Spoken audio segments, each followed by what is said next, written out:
এইটা আমাদের বাড়ি। বাহ, মাসিমা কোথায়? তুমি এখানে বসো, আমি মাকে ডেকে আনছি।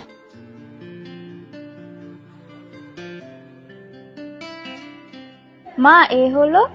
শিবু, তুই? আরে শিবানী, তুই? মা, তোমরা দুজন দুজনকে চেনো? তা চিনবো না? ও আমার সঙ্গে কলেজে পড়তো। আচ্ছা, তার মানে তোর ছেলের সঙ্গে আমার মেয়ের সম্বন্ধ হচ্ছে? মা, তুমি এসব কি বলছো? এটা তো আমার বয়ফ্রেন্ড। বয়ফ্রেন্ড? আরে মাথা মোটা, ও তোমার মায়েরও বয়ফ্রেন্ড ছিল।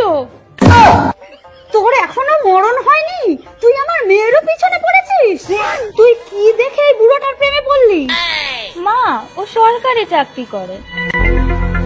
বাবা জীবন, প্রথমবার শ্বশুর বাড়ি এলে একটু মিষ্টি মুখ করো।